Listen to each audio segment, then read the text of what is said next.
Hey guys, how's it going? Let me know how things are sounding as we do our little sound check. You get this up and running, up and running. Want to make sure there's no feedback. Last time we got some feedback. Not the good kind from y'all. Let's find out. Let me find out what's happening. Do do do do do.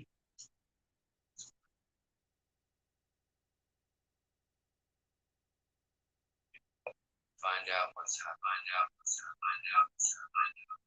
happening. Echo. All right, let's.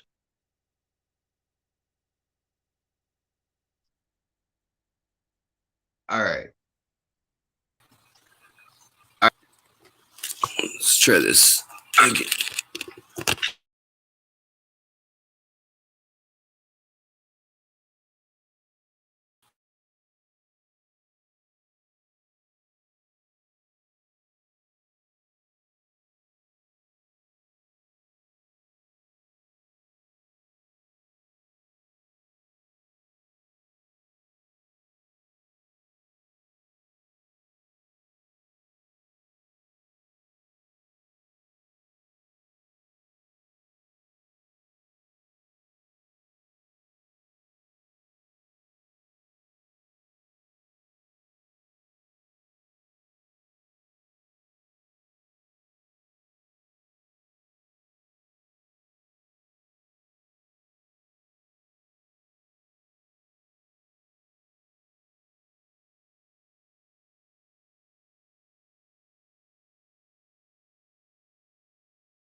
All right, guys, can you hear me? Can you see me? Hear me, see me, touch me, feel me. Did we get it straightened out? Are you getting the feedback? All right. Let me make sure that we don't have any other feedback issues coming in here. And then let's get the chat up finally. Sorry about that. Everybody doing well. Everybody doing well. All right. Slight echo. Okay, we're gonna just close that out and see if that fixes it.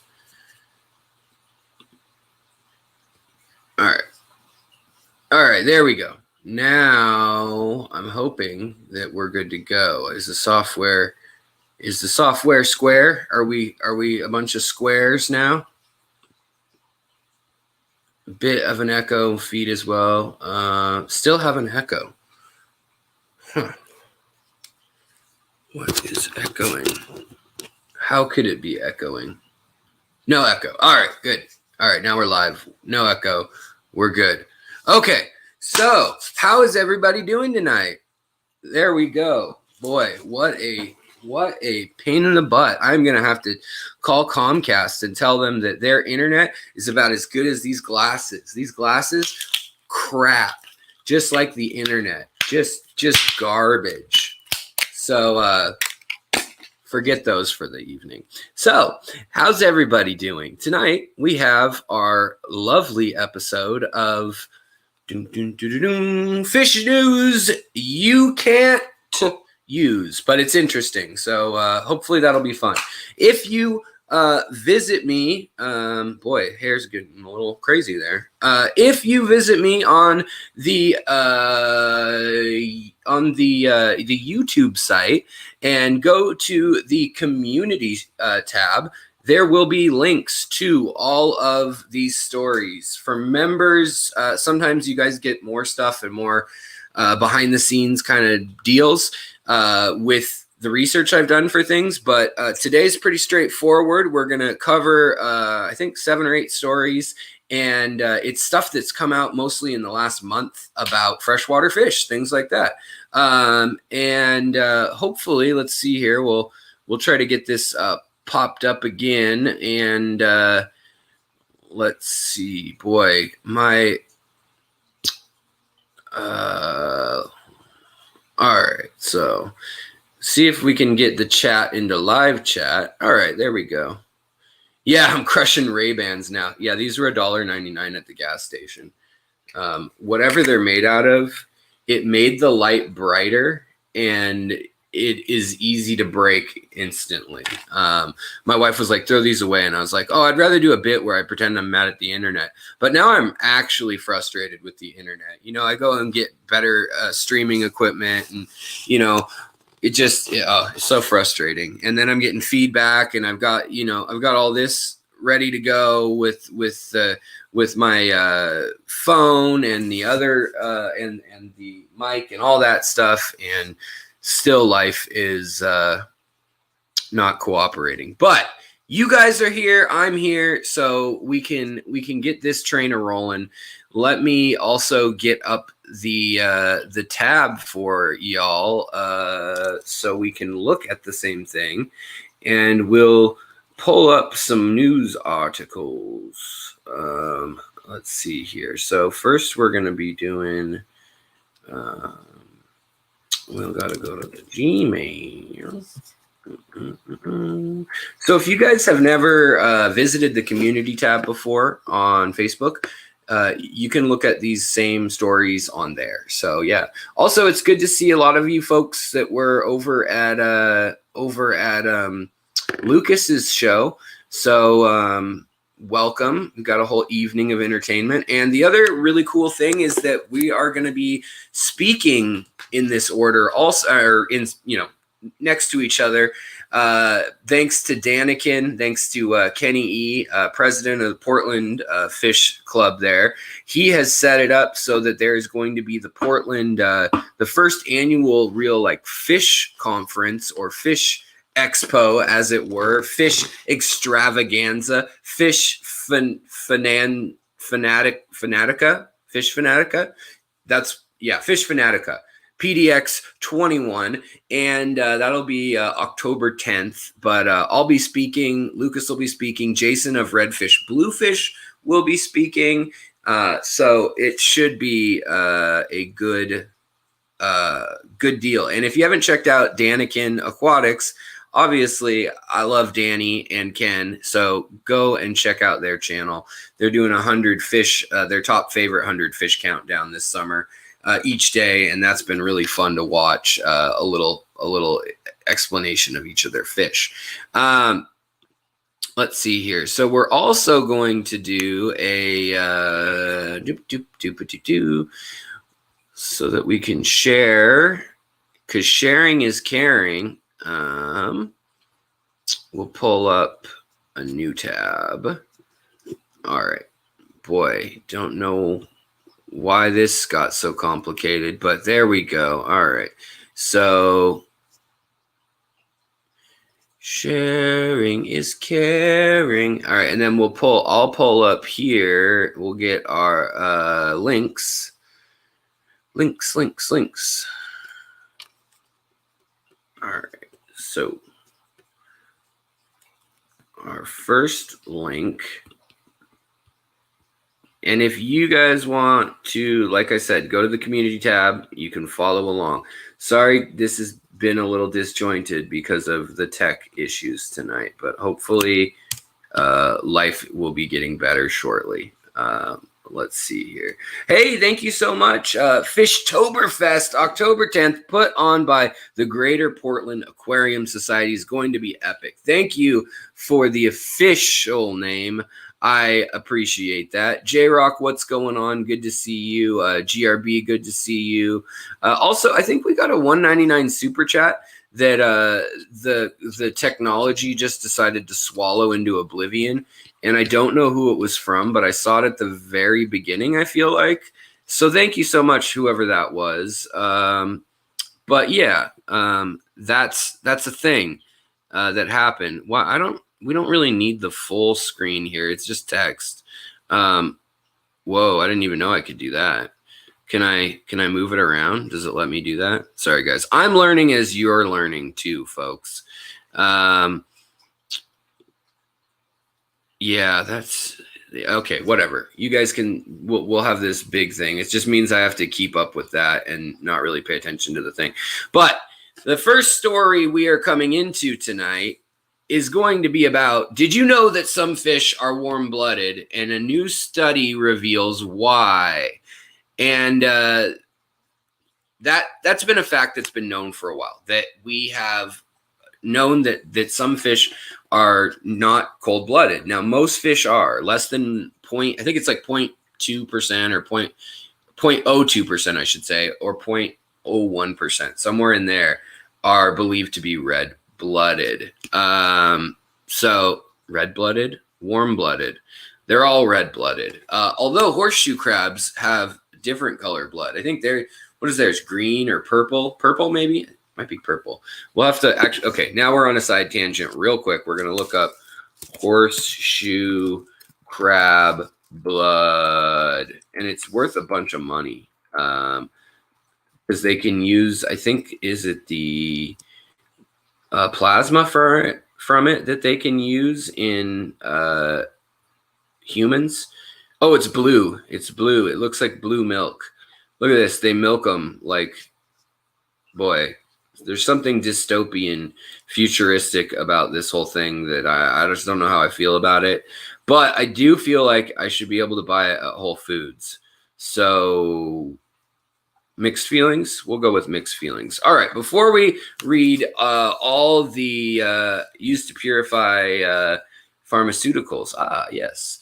So also, before we start all this, I wanted to make a few really, really big announcements. Wait, for this, I should probably do this.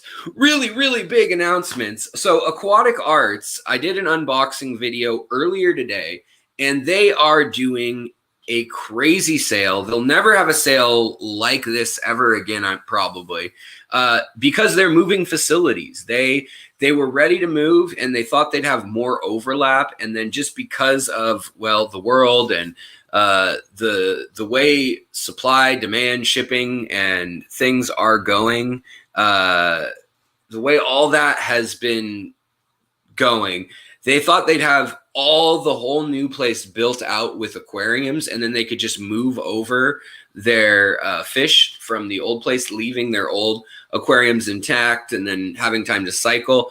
Well, it was like, surprise, couldn't get everything built and everything's going up in costs and blah, blah, blah. But what it comes down to it, the reason I love Aquatic Arts is the fish come first. So they don't want the fish to die. They're trying to move them. They're trying to sell them. And they've just said, let's mark it down way more than we ever have before. 50% all fish. Now, you can still get the hardscape and dry stuff. So whether you want to get, if you check out my video from earlier today, I talked about how jackfruit, for instance, has some really crazy medical properties that are not in other plants that we put into our aquariums, botanicals. Same with, we gather them here. Same with the lotus pods, which also great price and stuff like that. If you want to buy something like this, you can order using the code in the description and get 15% off with that. And then if you want to buy fish at that crazy discount that just went into effect, like, I don't know, an hour ago, then you can probably combine orders and call them, or not call them, but email them at the info line. Let them know, hey, I bought an order here and I bought the other one. Can I combine them? It was from Alex, just if it's not clear. Now, I know that some of you have said, Alex, we want you to get credit, or, we want you to get a commission off of this. And unfortunately, there's no code or anything, I don't believe. right now on the website for Aquatic Arts. So there's no credit except dry goods, and that has to be a separate order. You can only use one code at checkout, and all fish, shrimp, plants, all that stuff, you know, is going to be 50% off right now.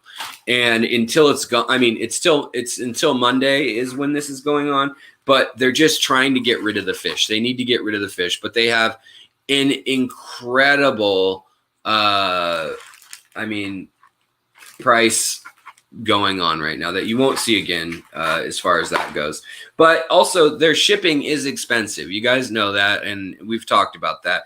But their shipping's expensive, so I mean, it's a good time to order. Like, decide a few things you like, but check out their dry goods section. And I was going to talk about, you can watch my video from earlier today if you want to learn the science behind some of their new tannin products, which aren't 50% off right now, but they are brand new. And this is the only place I've found a lot of these. And, you know, things like the Lotus pods, put this in your little betta tank. It looks great. You can aquascape a small little space. The other thing is, you know, the surface area on a Lotus pod is immense, because each Lotus pod is full of little nooks and crannies and a little condo for shrimp. So that's pretty sweet. Then they've got stuff like really good priced, really good grade moringa. And I mean, this stuff has been used. So they've been doing all these pharmaceutical trials on a lot of these different botanicals, you know, everything from almond leaves, catappa leaves, guava, jackfruit, banana leaves, coconut, you know, you name it, bacopa, St. John's wort, whatever it may be. They've done these studies on the botanicals, but oftentimes the studies in the featuring, speaking of fish news, we'll be seeing this. The studies are done on first, usually on fruit flies, or even just cells in a cluster in a petri dish. Then they move up to, they often use Dario rara, or the one of the brachiodanios. They use the zebra danio or a leopard danio, or one of those, the tin winnies or the hatchet danios. Those are very common to be worked with, and they'll use rice fish or some sort of killifish frequently also. So knowing that they do that, then they go on to dogs, chimpanzees, or bonobos, or whatever it may be, then human trials. That's how things generally go. Well, because of that, we actually have basically premier funded research that you can dig up on what these botanicals do for fish, if anything. You know, some of them, not going to lie, some of them are just full of tannins, and that's good if you want a black water tank. Others are downright like miracles, like, you know, the moringa leaves that are broken up. You can pay like $30 for this powder normally in little pill capsules, and for humans. And this, I'm not making any claims. You know, everybody makes claims. Oh, it cleanses this, it detoxes this. I'm not saying that.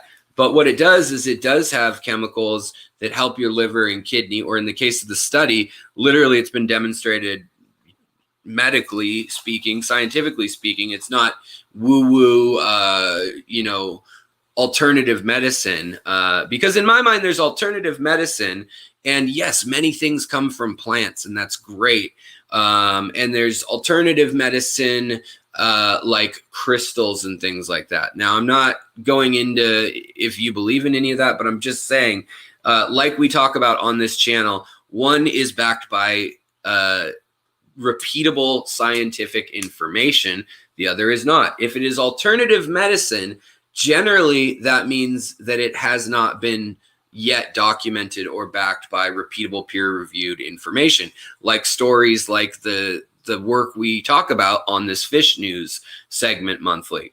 But in the case of these, there has been a lot of work done by pharmaceutical companies, and just, I mean, really impressive stuff. Fishimon, right on. You just got some. So it looks like so many of you have been ordering today. So some of you saw the stream and realized it was a killer time to order, even if you didn't use the discount code. Right on. Thank you, Fishimon, for using my code on the dry goods. I appreciate it.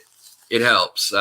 it's going to be a little tighter of a month this month. But in any case, my point being is that I'm really excited about this because this has, not only does it have antibiotic for some of the nasty bacteria like strep and staph, but it actually encourages other good bacteria and things like that. So that is pretty neat. Danikin says, if you would like some king tiger plecos, number 34 on Danikin's top 100 list, they are on the Aquatic Arts website. Yeah, they had albino L333s also, which were like insane. I mean, they're going to run out. And the point is they want to run out of everything. I want you guys to help them make things run out.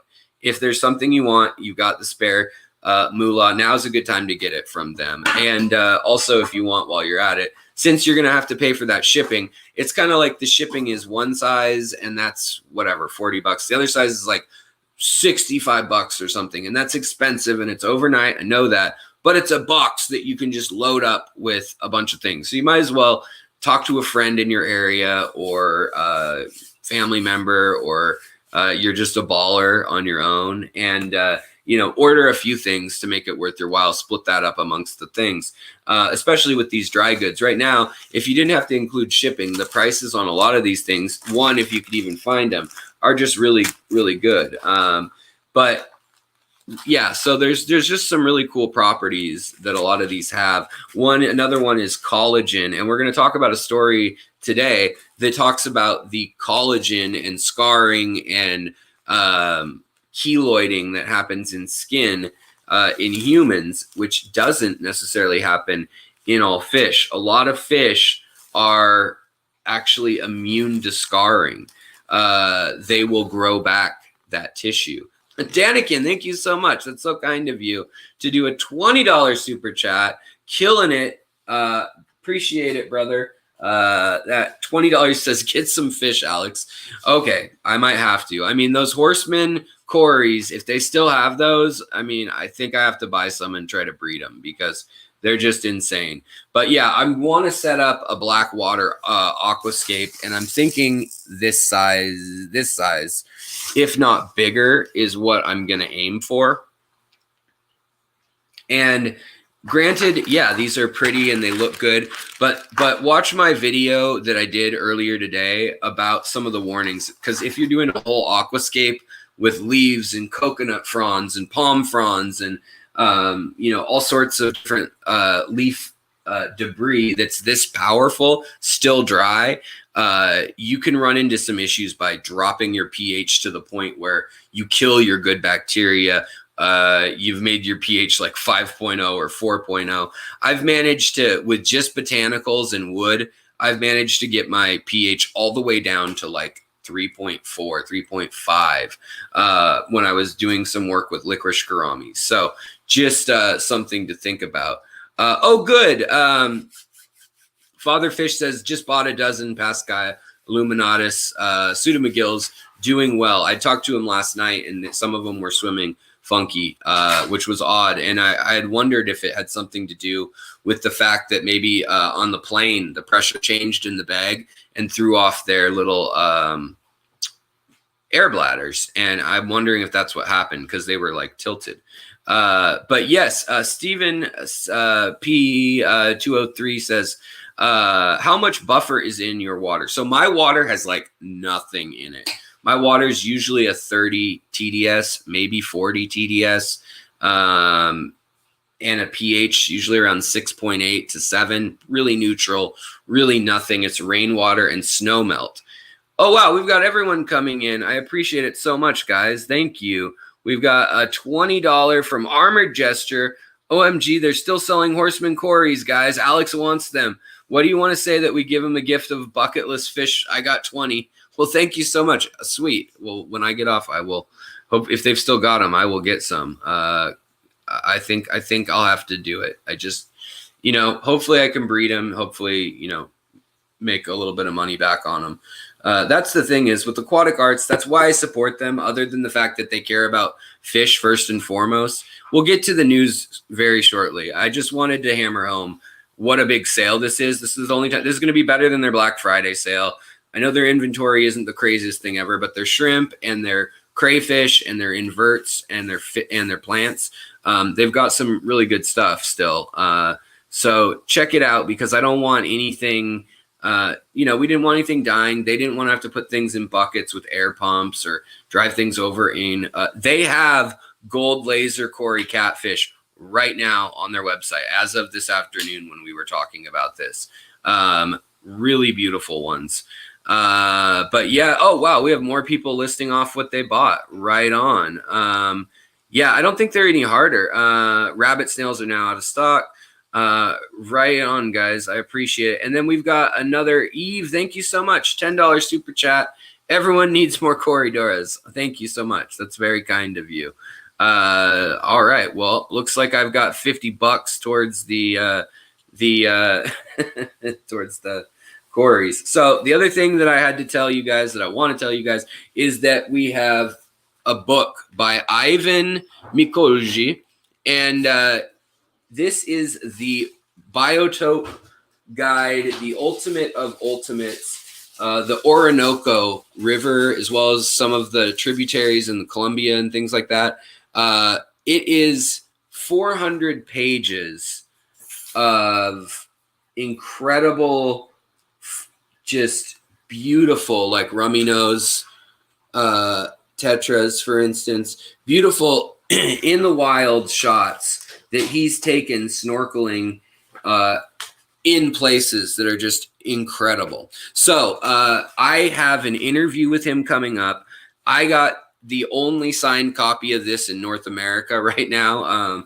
I had it shipped in from, well, basically we had it go, I think it was like from the UK to Venezuela to Massachusetts to here or something like that.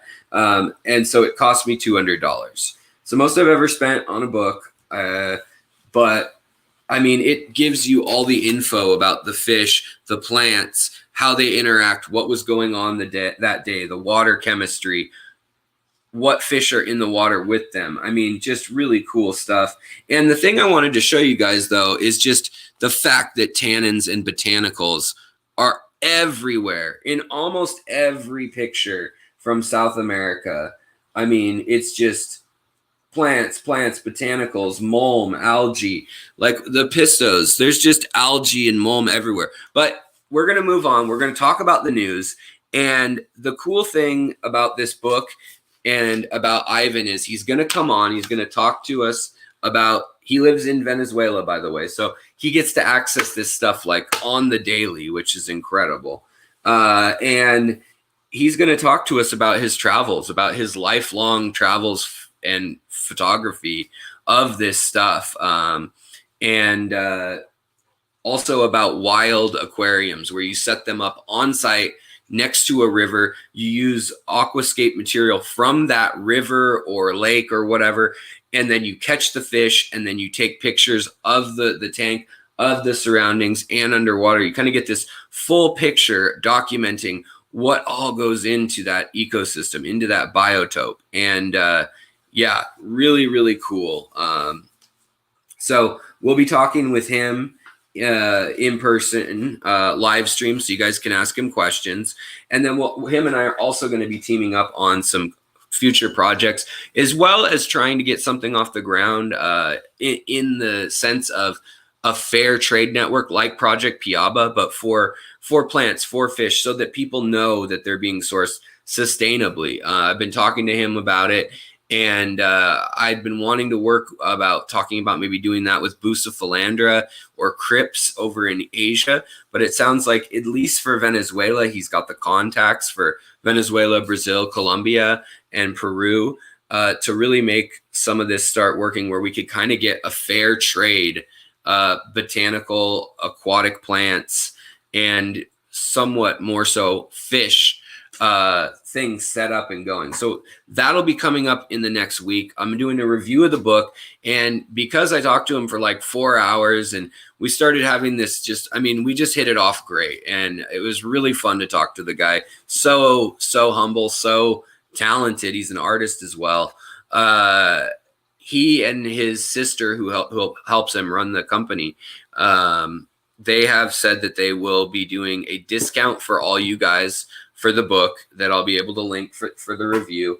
And I mean, it's really like a coffee table slash, you know, I mean, it's almost like you don't want to mess it up on the coffee table, but yeah, the book is going to be pretty, it is really epic. I mean, some of these pictures are just, it's like once in a lifetime imagery that you see in this book. So we'll go over that in detail later, but I just wanted to tell you that all that's coming up, tell you about the aquatic art sale.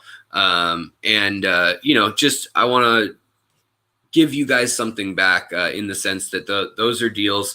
And usually the aquatic arts thing I'm pushing because of my commission, so to speak. But right now I really want what's best for the company, honestly, and for the fish, because they buy fish from breeders, from people just like you guys who are breeding fish out in the Midwest or anywhere in the US, really. If you breed oddball fish, contact them. If it's at a big enough, you know, if you can have a couple hundred or of an oddball or of a bread and butter type fish that needs to be sold, you know, corridoras or whatever it may be, or some small cichlids or plecos, whatever it may be, you can always contact them and get in touch and they will let you know. But I mean, they really pay fair prices. They help set up really good, you know, non-diseased, wild caught, well-sourced, and then oftentimes they'll quarantine it and everything, and then they'll pass it on to their breeders or people that they know. And then those people then monthly or bi-monthly will send back stuff to Aquatic Arts. And I really just like the fact that, you know, that they help the hobby, not only by bringing these things in, by not selling any endangered fish and all that kind of stuff, but they're helping the hobby by buying from hobbyists, and that is really rare these days. A lot of companies just pay terrible rates. They buy everything overseas, and yeah, they humor like a local people for like in-store credit only ever.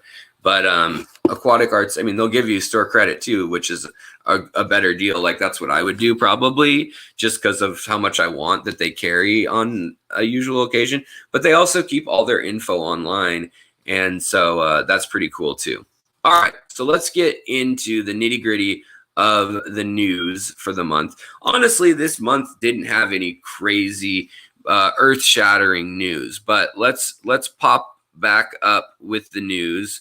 No, let's pop the news back up. We'll share our screen. All right, so no horseshoe crabs. We've already done that.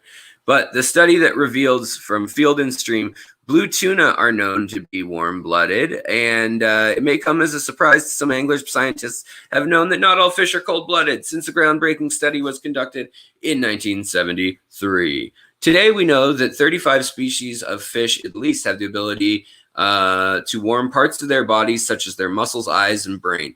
Among them are a few popular game fish species, including the bluefin tuna, shortfin mako shark, great white sharks, and are also known to be endothermic, which is a scientific term used to describe this characteristic. Still, scientists do not fully understand why these fish, which make up less than 0.1%, okay, I was off. I said 0.01%. It's 0.1%, of all fish have this ability.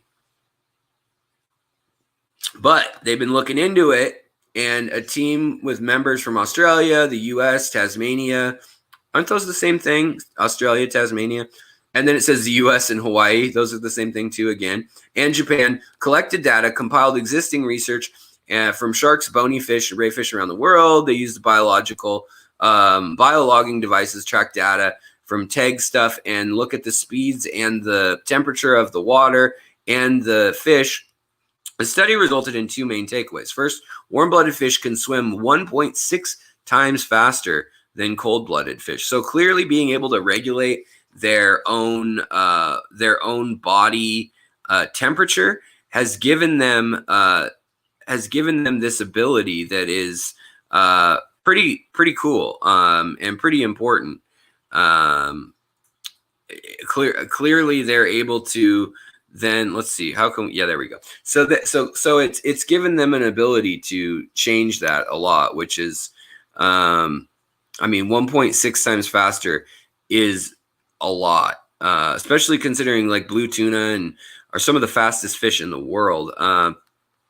Says it gives them a major significant competitive advantage, both for migration and to escape predation and feeding, you know, if you think about it. But the faster their swimming speed, the faster their eyes also work to identify prey. The quicker they swim, the faster an image moves across their eye, allowing them to process and identify the image, perhaps of prey, faster than slower counterparts. The study also disproved another prevalent hypothesis, and I've read this over the years, that scientists had speculated fish's ability to warm their bodies allowed them to occupy a broader range of different temperature water.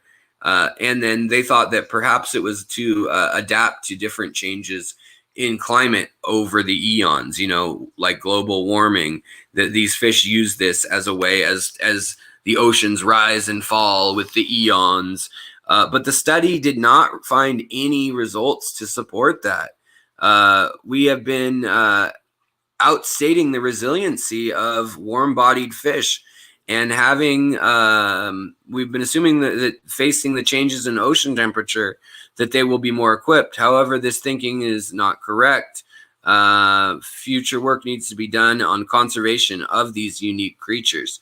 But there's a whole paper on all of this, and it goes into their methodology and other things they found in the process of doing that work, which to me, I'm always just fascinated by whatever it is they're working on.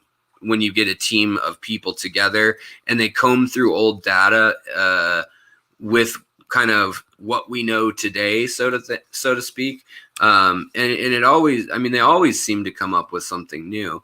So, speaking of odd news, video shows thousands of fish falling from the sky as Utah lakes are restocked by airdrop. So turns out that when you restock, yeah, okay. Come on, I want you guys to see this. Let's see if is it going to actually show you guys the video. Probably won't be able to hear it.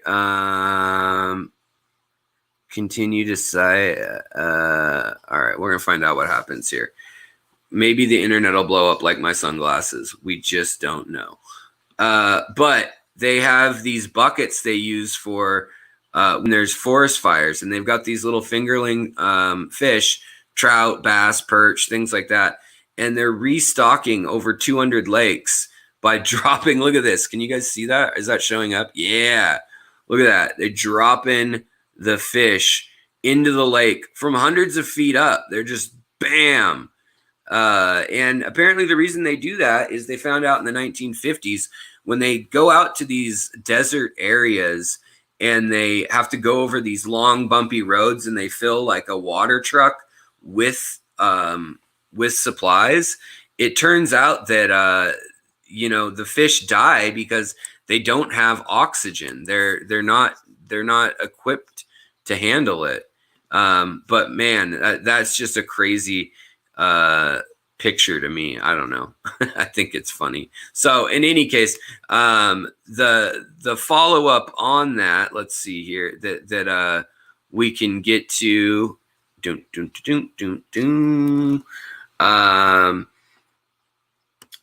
is just basically that you know, that's been an interesting it's been interesting to see how humans are trying to, and this is mostly for game fish in the US, but in other parts of the world, the next story we have to talk about, fish are actually being used to save lives in a significant way.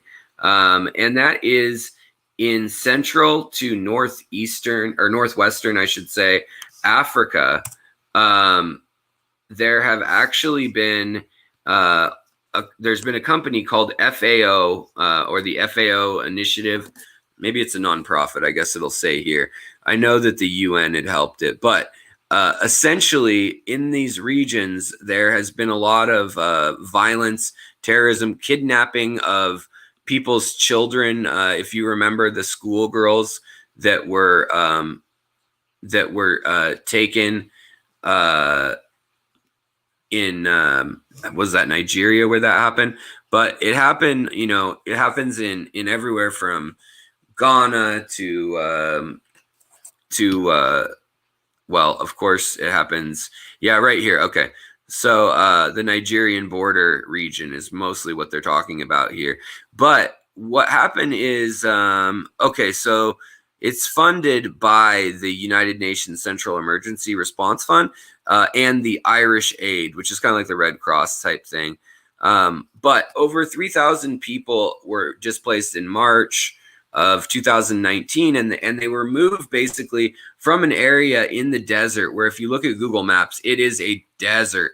This would be the lushest area by far with the most vegetation. They're kind of like oasis areas. And since this, I mean, across the whole region, over 500,000 people have had to leave because these Islamist extremist groups have taken over big swaths of these kind of marginal areas, and where a lot of people who live nomadically, or maybe they have a summer and a winter, or, you know, a hot season and a wet season camp where they have goats or camels or whatever it is that they're raising.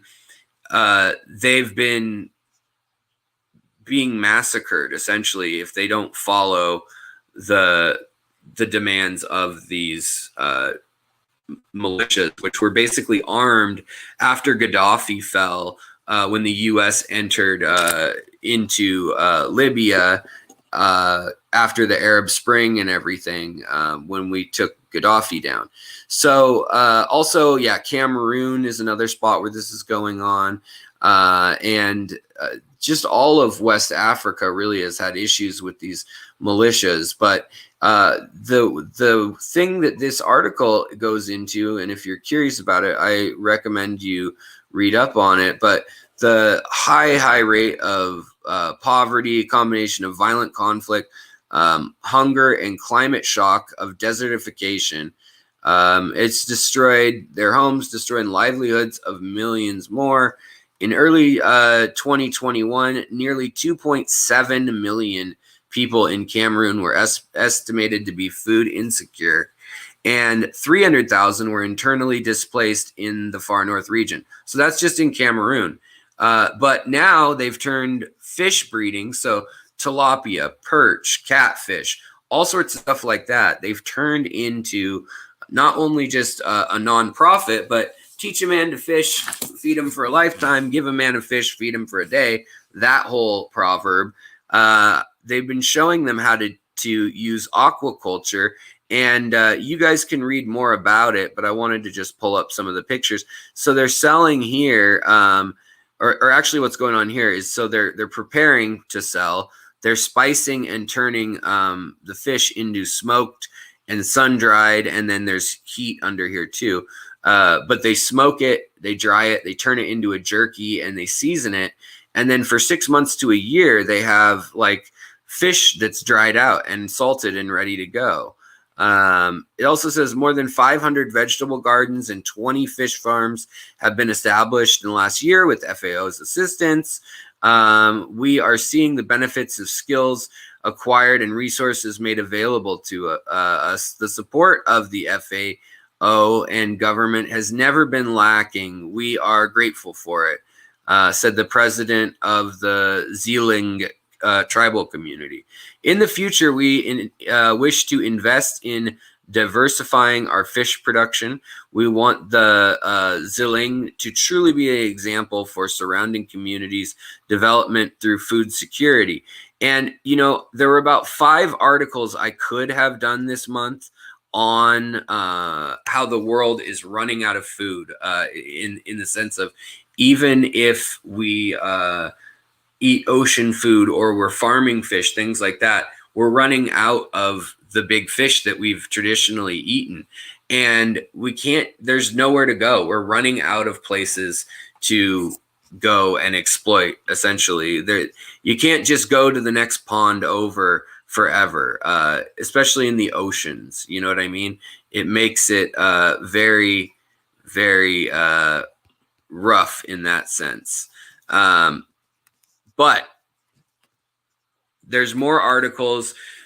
Some of the bad news is that, you know, these same Nile perch, when they get out and they get into the rivers in some of these regions, they can just devastate the existing fish, the little cichlids, things like crebensis, things like nanochromis, or you know, some of the things like little killifish, gambusia, or not gambusia, but the blue Galaris killifish and things like that.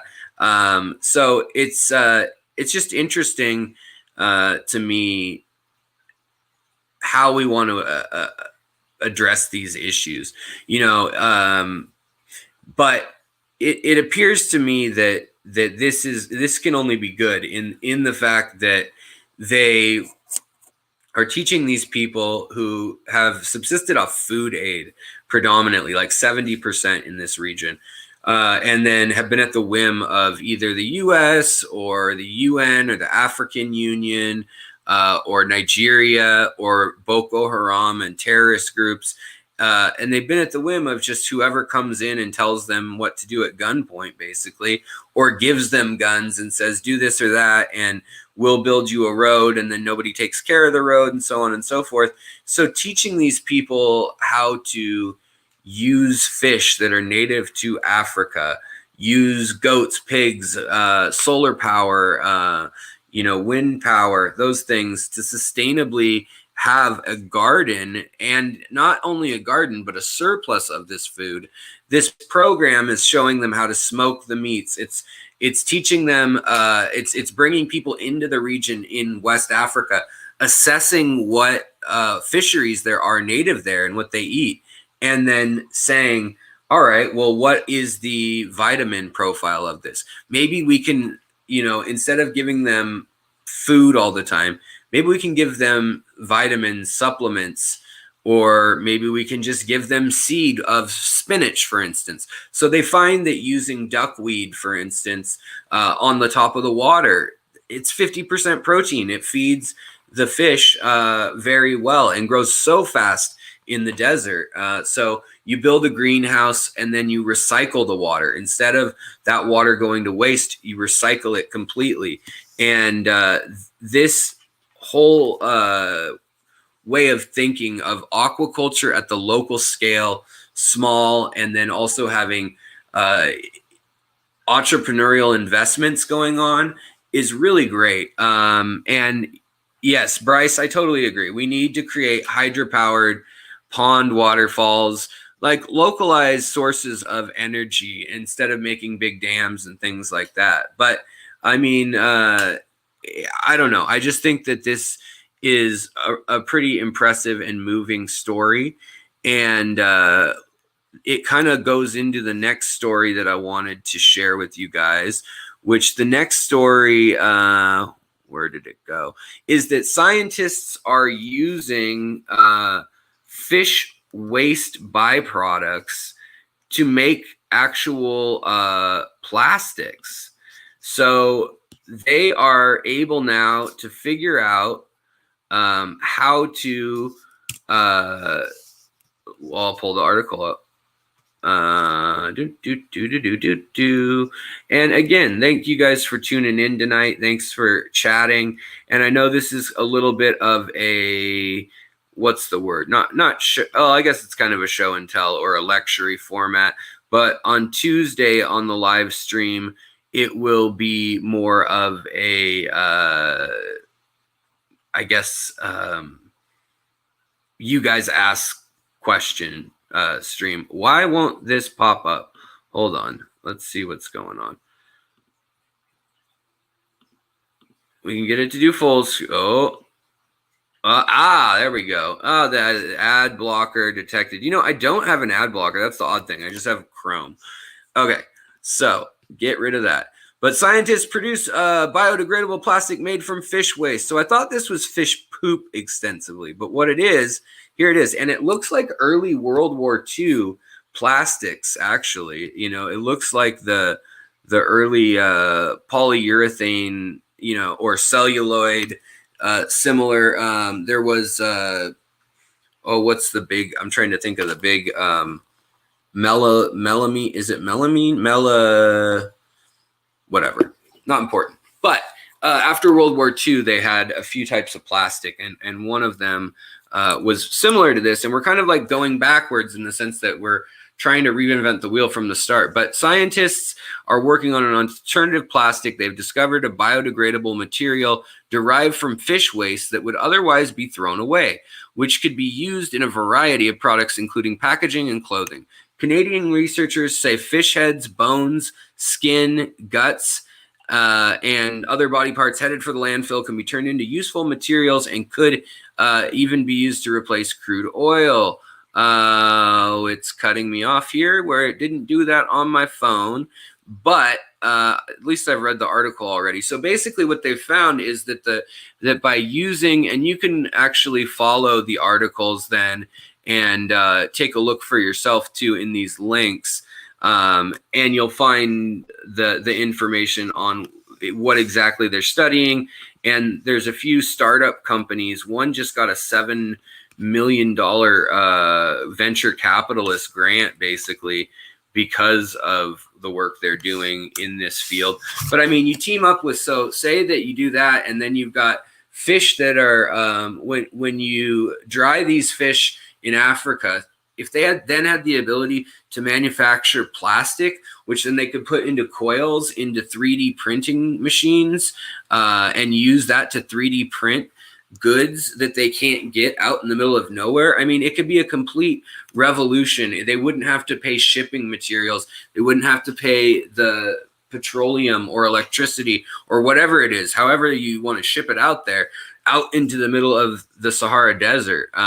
So there's big game-changing things afoot.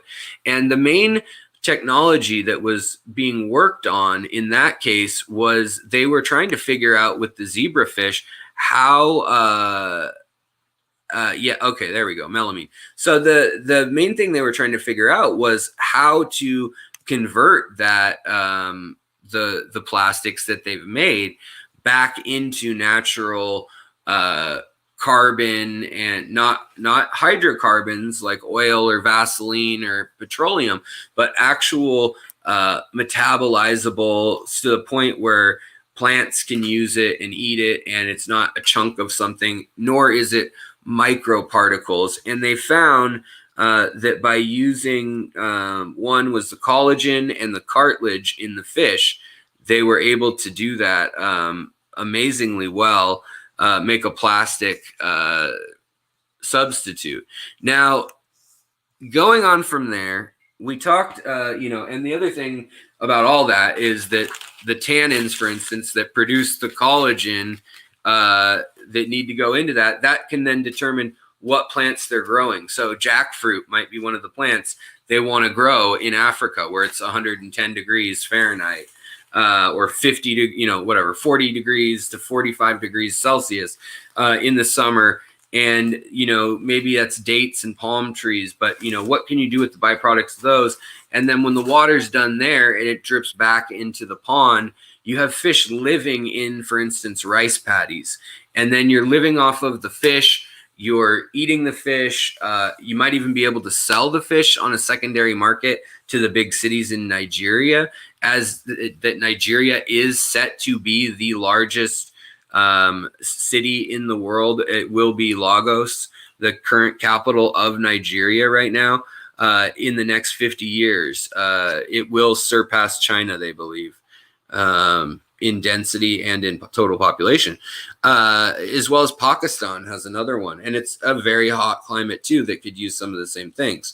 Now, the next article that I was looking at had to do also with collagen and your genetics. And they're using these clear finned, which you guys saw my video on translucent fish, which also thanks again to Aquatic Arts, I was buying the Bloodfin glass tetras and the ember tetras and the guppies that were glass gene guppies from a viewer who dropped those off, the pair of those off that we were looking at. But basically, if you want to know about transparency and translucency, why those genes naturally already exist in the wild, you can watch my video on, what's up with transparent fish. Why are there clear fish, or what causes fish to be clear or transparent, whatever the video was called exactly. I've already forgotten because I'm a terrible, terrible self-promoter in that regard. But there is a company that is Scar-Free University of Bristol, the Scar-Free Foundation, have paid 1.5 million pounds, so around $2 million or so dollars. And in Southeast Asia, they're doing study where it's way cheaper to do these genomic studies and things. But they found part of the genetic code similarity that is the same in the heart muscle of these fish, and also in some of their other organs is the same, and yet they don't scar. Whereas humans, we get keloids and scar tissue and dense, hard formations in our, both within ourselves and on ourselves, on our skin. And they're using zebrafish, aka zebradanios, to do this work, but they're looking into the ability of wound repairing and the role that genetics or epigenetics may play in that, and why these fish are able to heal, their clear spots, why they aren't like a milky white, terrible wound or scar or lump, and they've isolated that gene. Now, the interesting thing about all that comes around full circle here, kind of interestingly, is that then when we talk about the tannins and things, both the guava leaf and the jackfruit leaves and the moringa, these all had the ability to both sterilize cuts. They have the same chemical, and I'm missing it right now, the piece of paper I wrote down on for the video earlier. But if you want, watch the video. But it talks about how neosporin has the same chemical in it, because it's not alternative medicine. That is medicine. And your fish, if they get hole in the head, or if they get nipped and they're missing a fin or whatever, they can be helped by this too. Ironically, the mechanisms going on and the chemistry going on, the genetics going on, all comes around full circle. And we can help them out in our tanks at one level, but also now they're working at a level to figure out what's going on genetically and prevent it from happening in the first place, the scarification and those sort of developments that occur when we get injured. So I think that's super interesting. And the next article, we're bringing it on home here, guys. So thanks for hanging out with me and learning some of the stuff that's nerdy, but I'm not going to cover it because I want to give it its own episode, but it's in the link if you want to read about it. And there is new information right now about the Great Basin, which stretches basically from southern Washington State, Oregon, part of Nevada, Idaho, Utah, Denver, Colorado, Wyoming. It's basically what you'd think of as the western half on the Rockies of where the Great Plains would continue. And there's a massive drought going on. The Klamath River, 75% below normal level of volume. And it's the hottest year on record also in that region, as well as in Seattle. We had 114 degree, 43 degrees Celsius, 42 degrees Celsius day with 50% humidity. Insanity stuff going on that's never before been seen. And in my area or in the Great Basin where those fish are going on, that are sacred to the Native Americans to eat, salmon and things. But not just that, there's things like the desert pupfish. There's things like trout and all sorts of different things out there that are important species or are indicator species. I mean, you name it. And they are dying because of not having enough oxygen also. So they're also trying to find ways to get these fish out of the rivers that they're in and into deeper waters, or to divert water for them. And in the end, they're dying. And when they're not dying there, they're dying of red tide. There's lots of stories about all these deaths and fish die-off, which I just did a video called Red Tide. So I guess we won't cover that link either. But just so you know, they've been doing research about what causes red tide, what causes cyanobacteria and algae to grow in freshwater. And long story short, especially in Florida, Lake Okeechobee is one of the main watersheds, and it gets filled with agricultural runoff. You've got phosphates, and you've got, ironically, they were saying too, 80% were manufactured by Monsanto, who also makes like Roundup and Raid and all that kind of stuff, that pesticides and fertilizers. And historically, that is who has provided the seeds to people in Africa who have been displaced because of war. And you need their fertilizer or their secret compound, their spray, to basically get the seeds or their name brand stuff to sprout. So then you get millions of people hooked on food aid. And why fish are so powerful in this situation is they have the ability to break this chain of, since the 90s, we give them food aid. This happened in Ethiopia, Somalia. There's a war going on in Ethiopia as we speak right now between several factions. And also in Myanmar, there's a conflict going on, and there they have a lot of water at their fingertips that they could be using to do aquaculture, and they could use completely native fish also. So places like Lake Inle, who traditionally in the Shan region or the Wa region of Myanmar and Thailand, I mean, they could definitely be self-sufficient despite what the government's doing, despite what the militia groups, the Wa Independent Army, the Wa People's Liberation Army, the Shan Liberation, they all have Liberation Army in the title. And then there's also the Maoist guerrillas. They're not,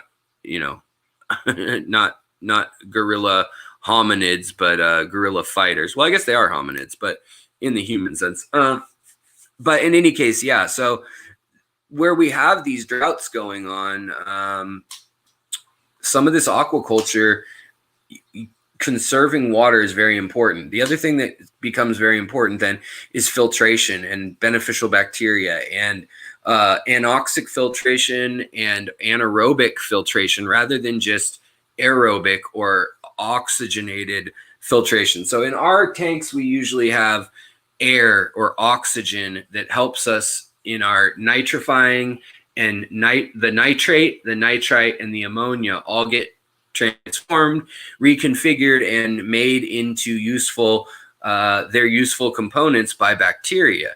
And there's primary, tertiary, primary, secondary, tertiary, quaternary decomposers or metabolizers in these systems. So first one might break down, first type of bacteria needs to move in, and it can break down the ammonia, but only into nitrites. So then you need the bacteria that can only break down the nitrite into nitrate. Then from there, so on and so forth, you need one that recombines it back into normal ammonia, but under the substrate, so that the plant roots can get the most bang for their buck. So that you actually want, in the non-oxygenated environment, in some cases, you actually want that ammonia to be trapped there. You just don't want it in the water column with the fish. But all these things become so important, and so do the byproducts. The byproducts of, well, if we need to do water changes to get ammonia out of there, what if we could do water changes with special filtration where they're literally getting the scales, the poop, the waste from the fish and the collagen and the leftover compounds from whatever it is they're feeding them that are also byproducts from their aquaculture, they can then turn that into plastic. And in my head, I was just thinking, man, what if they then turn that into the cord that they you know, a CNC machine or a printer of 3D stuff where they've got the spool that then on the platform can print it out. I mean, then you have the ability to make, you know, a bottle cap. That sounds like something that's stupid. But if you had a bottle you were using for a long time and you lost the cap, and you live in the desert and you travel miles, it would be very invaluable to have that ability, or the ability to print, you know, just whatever. I mean, a comb for your hair, or a little valve for your hose to turn it off and on. I mean, the possibilities are endless. And I just hope you guys are kind of seeing the connections between some of these stories, and also how lucky we are to live in the United States. If you're one of us living in the United States, speaking for myself, of course. But I just found it very hopeful, but also, you know, overwhelming what is going on right now. Now, the other news, which I might cover in its own video now, because I know we're running tight on time and I don't want to stomp on everyone's feet in other streams. I know we've got Griff Aquatics going after me most evenings, and I already got a late start after Lucas. But we also have a story out of Constance University. Let's see here. Let me pull this up. Pulling things up so you can see them. Putting them on my YouTube screen. Making the way in the world today. Something, something, something. All right. That's what we just read. Why is that happening? That's not what I wanted. Boo hiss. Somebody. Okay. Okay. Let's try this again, guys. Sorry. I'm such a whiz at running this. I need a producer. I need a producer or an editor. Science Daily, love this RSS feed. Science Daily, basically you can take environmental, I mean, whether it's climate, earthquakes, geography, dinosaurs, early humans, early non-humans, early mammals, whatever it may be. You can take these different things and filter it and basically create a news feed. I have one set up for fish, and it gives you peer-reviewed journal articles just about this stuff. So honestly, I used to spend so much more time on this segment every month than I do now. And now I'm able to do this and use this sciencedaily.com. And yeah, but they recently have an article about how fish evolved to get their spines from fins, how they turned into sharp spines. There's also another article talking about how teeth in like algae eaters are made from scales in down their body are teeth, or is it chicken or the egg, or did the scales turn into teeth?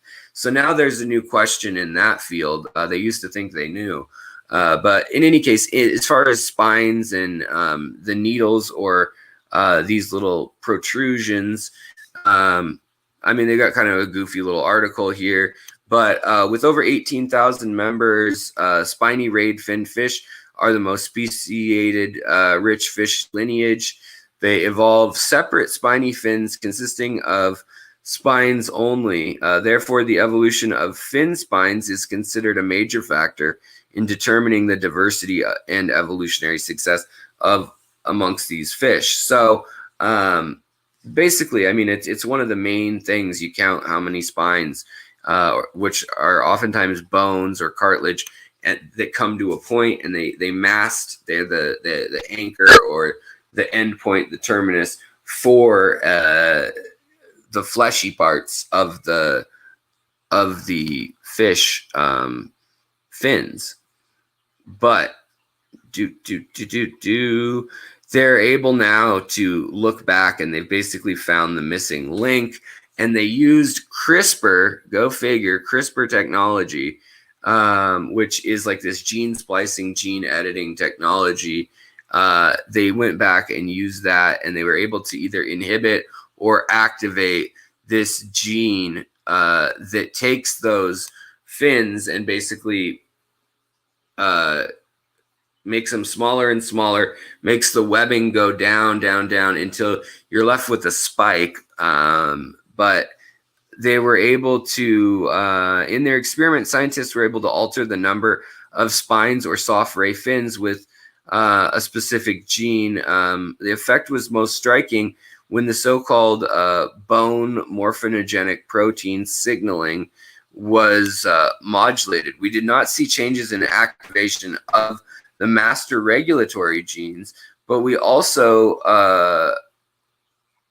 we did not only see changes in the activation of the master regulatory genes, but we also observed so-called homeotic transformations in which soft rays became spines. So basically, it's the hardening up of the fin into a spine, and then what solidifies that, and they still have the ability for their locomotion. So this article, there's 3 or 4 different studies that actually just came out about all that, and I thought were interesting. The very what else did we have? We had giant goldfish in Wisconsin and Minnesota in the lakes. People being told not to bring their goldfish there. We also had a missing link in evolution on July 16th, I want to say. Let's pull this up. This story here is also in the info for members. Go to the community tab, and you will be gloriously showered with this nerdy McNerderson info.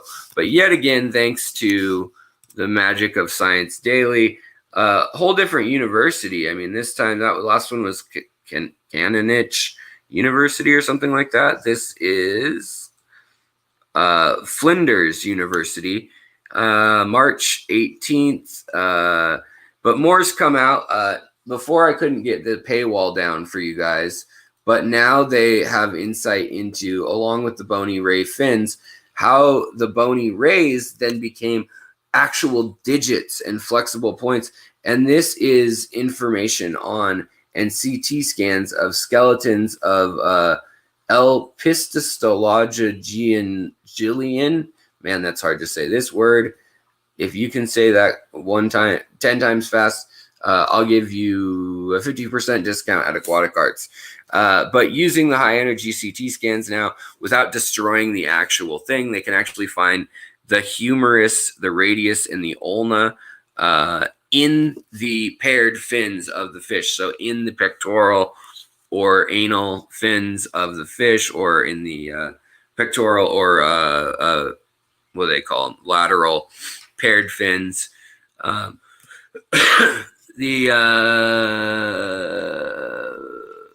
Today we announced the Journal of Nature discovery of complete specimen of a tetrapod-like fish, meaning a 4-legged fish, called L. pistostoge, which reveals extraordinary new information about the evolution of a vertebrate's hand. So even fish, I mean, you can even see from a fish to a horse to a camel to an elephant to a mouse, where they have the ulna, the radius, the humerus, and the carpus and the phalanges, as well as the digits or hoof. Some have fused into 2, bovine or cloven-hoofed animals, things like that. But others, like us, have extra digits even in here, like 3 off of each digit that have broken down into further joints. But they found basically the missing link for that fish-like creature, like a mud skipper, that came out of the water with those abilities in its body, in its genetics, in its DNA, to actually, pectoral and ventral fins. Thank you, Dragon Lair. to actually get out of the water, walk, use those for catching things, grasping, you name it. So super interesting. But let's see here. Mr. Gromby says, before you leave, how many coolie loaches could I stick in a 55 that's highly planted? 100. Easily. If it was highly planted, you could put 100 in there. And probably still wouldn't see them that often. So, how many should you put in there? I think a group of like 12 would be nice. You probably still see them at night if you feed bloodworms, but don't feed them those all the time. People spoil their fish and then they don't get to see their fish no more. But that's kind of the science stuff I wanted to cover tonight. Beyond that, if you have questions, comments, things like that, and you want to leave them in the chat, it's always much appreciated. I'm sure I missed a lot of questions while I was trying to work the software. I'm learning. We're trying to get this technology thing down and get the channel better once I finally do get the hang of it all. But it's a lot to juggle all of this. Check the fish box. Hey, Alex. Hey. So yeah, it looks like we have only got 58 of y'all watching. I'm surprised. But if you could hit that, I don't know. Everything's all screwed up though also on this thing. So if you could hit that thumbs up, it also says I only have 26 people that have hit the like button. I don't know what you guys are seeing, but my YouTube's probably all screwed up. But that's kind of what I wanted to talk about this evening, honestly. Whoa, what's happening? I just made the app the whole screen, and now I'm scaring myself. Sometimes I scare myself. The power. You guys are seeing 75 thumbs? Well, that's good. I like that. That sounds nice. That's now I'm seeing 70 people. But all right. Well, that's great. Okay. Goose Not Maverick. Good to see you, buddy. Do we have any, just dying, burning questions that are searing in your brain and they're going to work their way through and into the ground like a Chernobyl meltdown of questionings? My wife is home. Hey, Regina, good to see you. And also, by the way, I really, really, really want to thank you guys, members, super chatters, people who, when I ask, like, what is that word? What is this thing?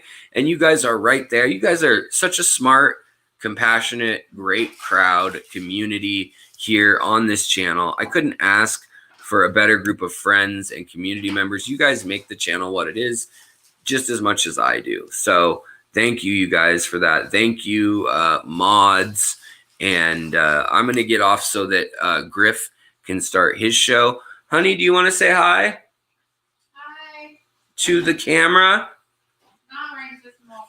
Okay, my wife is going to hide. But we will have her on soon. Maybe we'll do a fish news that you probably can't use with her as well soon. But I hope you guys had a really good video. And what kind of corridors should I get from Aquatic Arts? Well, I don't know what they have left, but the Julius True Longfins, those are hard to find and very nice. I would get the Horsemen because they're crazy. Hey, Dragon Lair, see you in Nanfa later. Yeah, but definitely been doing a lot of native fish collecting. How come aquarists are so obsessed with your how come we aquarists are so obsessed with your channel? Well, I appreciate that. The Violet Spot or the Violet Smudge, Corey, that is another really good one. I mean, any of those less usual ones, spring the extra money, get the rarer one. They're pretty much all just as easy to breed. That's not totally true, but they're usually about the same way to breed. And then you make way more money. You don't even need to sell it for as high as they sell it for necessarily. But even if you sold it for half that, they have 30 to 100 babies at a time if you've got a nice tank dedicated to it. Mr. Gromby is saying, I have yellow shrimp from LRB. If I get yellow shrimp from Aquatic Arts, will they still breed true? So that's a good question. The yellow Sakura ones from Aquatic Arts, yes, I have personally done that, and they seem to. Now, the yellow ones from Lucas that are not actually opaque yellow, so they're the yellow, like they're like a pastel yellow with a line down their back, or sometimes they're just translucently yellow, like a soft yellow. Those ones he has are different. I think they may have Palmata gene in them rather than just the David eye. But with the Neos, yeah, it's kind of like the Bloody Mary thing. A Bloody Mary versus Painted Fire, you don't want to necessarily mix. I mean, you can, not the end of the world. But if you're trying to keep a clean line and you don't want it to get thrown off and have reverts and stuff like that, but I would definitely recommend just get the ones that are the most solid ones. Don't get the cheaper. If you see a line down the back and then a light color where you can see kind of a clear milky color, don't get that one. Get the one that's solid yellow or that has a really nice yellow stripe down the back, and then work with the shrimp that Lucas had that aren't the soft yellow ones. His soft yellow ones still kick off Riley's or Riley's, which is really rare in the shrimp world. So, I mean, some people are trying to do that. So it kind of depends on what you're trying to do. If you want that, then go for the ones with the clarity, the normal. I think they're just called the yellow line rather than Sakura yellow or what are they called? Well, let's just take a look right now. I'll just take a look while I'm talking to you guys and see what they have available and try to answer this question. I can't believe they're running this sale. It is bonkers. The freshwater shrimp, those are going to be so cheap on sale. Oh my goodness. Yeah. They're normally $5.99 for their Painted Fire. So they're going to be what? $3? Wow. They're giant freshwater prawns, also a mono shrimp, crystal reds, blue sapphire. I mean, they've got some really, here, I'll share the screen again real quick before I hop off here. But they've just got some really killer shrimp right now that you guys should get in on if you're wanting. Okay, so here's the difference in shrimp. Neon yellow shrimp, those are the ones that throw off odd ones. They'll throw off some that are too clear, some that have yellow, some have like an orange spot or a red spot. You want these golden back yellow shrimp that are opaque where you can't see the eggs. Just like you wouldn't want to mix the blue sky velvet with the blue dreams. You'd get into trouble. Also, by the way, oh, they're sold out now. Never mind. I was going to say, this is the truest green jade line I've ever come across. But the red Rillies are super good quality. The orange Rillies are super good quality. I mean, obviously, I think a lot of their stuff's good quality, but in the invertebrate department, it's pretty good. So go there, check it out. This month, like I said, I'm not doing the commission thing, but I do really want to help the company. So, and help you guys get a good deal. So, I'm still going to push it, but I don't want to sell you guys an ad the entire time at the same time either.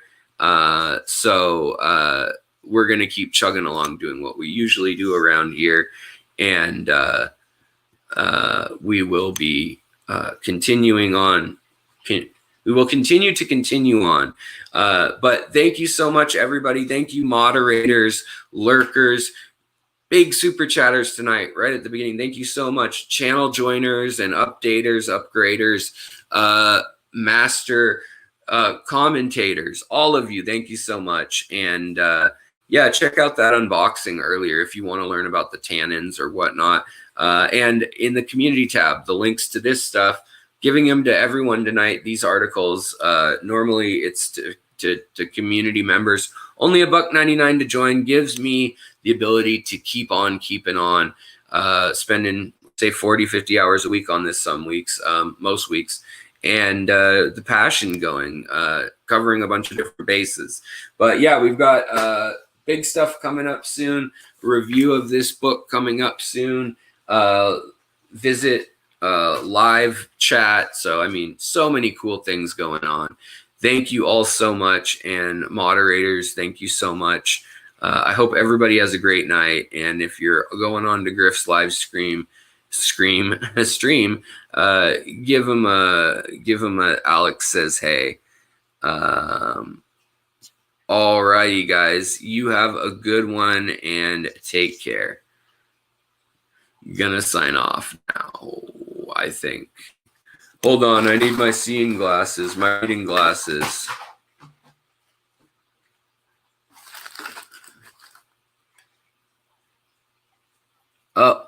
Oh, there's the end broadcast.